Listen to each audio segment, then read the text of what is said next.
Hi friends, welcome to Nallathor Veenai channel. இந்த வீடியோவில் காய்கறி எல்லாம் போட்ட ஒரு ஆம்லேட் எப்படி பண்ணுறதுன்னு பார்க்கலாம்.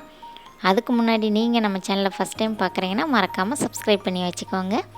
வாங்க இப்போ வீடியோக்குள்ளே போகலாம். ஃபஸ்ட்டு நாம் காய்கறிகளை லைட்டாக வதக்கி எடுத்துக்கலாம். அதுக்கு ஸ்டவ்வில் கடாய் வச்சுருக்கேன். கடாய் சூடானதும் 1 ஸ்பூன் எண்ணெய் சேர்த்துருக்கேன்.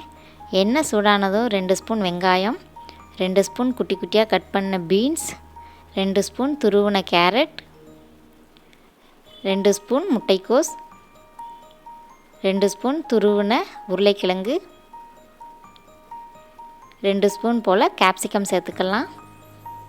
இப்போது காய்கறிக்கு தேவையான அளவு உப்பு சேர்த்து நல்லா மிக்ஸ் பண்ணி விட்டுக்கலாம். முட்டைக்கோஸையும் உருளைக்கிழங்கையும் கட் பண்ணிவிட்டு லைட்டாக தண்ணியில் போட்டு அலசிட்டு அப்புறமா சேர்த்துக்கோங்க. அப்போ தான் அதோட வாசனை அதிகமாக வராமல் இருக்கும். இப்போது 1/2 ஸ்பூன் அளவுக்கு மிளகாய்த்தூளும் 1/4 ஸ்பூன் அளவுக்கு மஞ்சள் தூளும் சேர்த்து நல்லா மிக்ஸ் பண்ணி விட்டுக்கலாம். காய்கறியெல்லாம் ஒரு 80% குக் ஆனால் போதும்.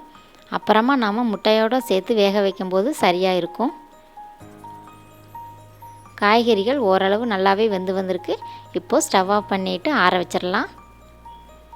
அடுத்ததாக ஒரு மிக்சிங் பவுலில் 2 முட்டையை உடச்சி ஊற்றிக்கலாம்.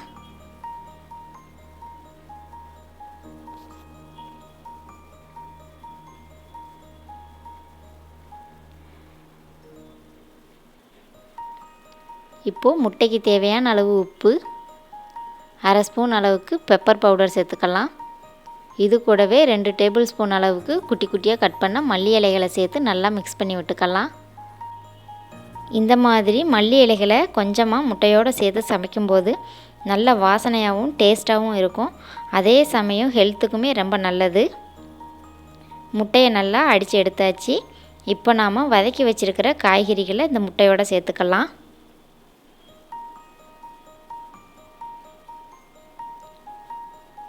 இப்போ இது எல்லாம் ஒன்று சேர்ந்து வர்ற மாதிரி நல்லா கலந்து விட்டுக்கலாம். நல்லா மிக்ஸ் பண்ணியாச்சு. இப்போ இது ஒரு ஓரமாக இருக்கட்டும். அடுத்ததாக ஆம்லேட் பண்ணுறதுக்காக ஒரு தோசைக்கல்லை அடுப்பில் வச்சுருக்கேன். கல் சூடானதும் அதில் 1 ஸ்பூன் அளவுக்கு எண்ணெயை சேர்த்து நல்லா ஸ்ப்ரெட் பண்ணி விட்டுறலாம். எண்ணெய் லைட்டாக சூடானதும் நாம் கலந்து வச்சுருக்கிற முட்டை காய்கறி கலவை இதில் சேர்த்துக்கலாம். இப்போது எல்லா பக்கமும் ஈவனாக வர்ற மாதிரி ஒரு ஸ்பூன் வச்சு நல்லா ஸ்ப்ரெட் பண்ணி விட்டுக்கலாம். அப்போது தான் எல்லா பக்கமும் சமமாக நல்லா வெந்து வரும்.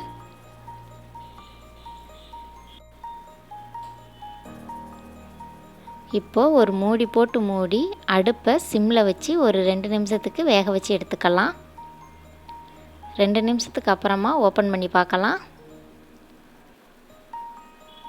இப்போ இதை மெதுவாக திருப்பி போட்டுக்கலாம்.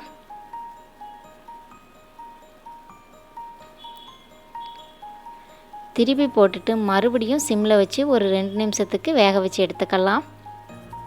காய்கறியெல்லாம் நம்ம குட்டி குட்டியாக கட் பண்ணிவிட்டு லைட்டாக வதக்கிட்டு சேர்த்துட்டு நம்ம இந்த ஆம்லேட் பண்ணுறதுனால நம்மளுக்கு சீக்கிரமாகவே வெந்து வந்துடும்.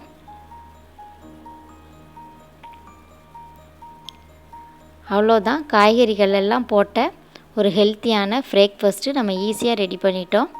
இதே மாதிரி நீங்களும் ஒரு தடவை ட்ரை பண்ணி பார்த்துட்டு எப்படி வந்ததுன்னு எனக்கு கமெண்ட் பண்ணுங்கள். இந்த வீடியோ உங்களுக்கு பிடிச்சதுன்னா லைக் பண்ணுங்கள். ரொம்ப பிடிச்சதுன்னா உங்கள் ஃப்ரெண்ட்ஸ் அண்ட் ஃபேமிலிக்கு ஷேர் பண்ணுங்கள். மறக்காமல் நல்லதொரு வீணை சேனலுக்கு சப்ஸ்கிரைப் பண்ணி கூடவே அந்த பெல் ஐக்கானை கிளிக் பண்ணி ஆல் ஆப்ஷனை செலக்ட் பண்ணி வச்சுக்கோங்க. அப்போ தான் நாங்கள் போடுற வீடியோ உடனுக்குடனே உங்களுக்கு வந்து சேரும். தொடர்ந்து எங்கள் சேனலுக்கு சப்போர்ட் பண்ணுங்கள். தேங்க்யூ.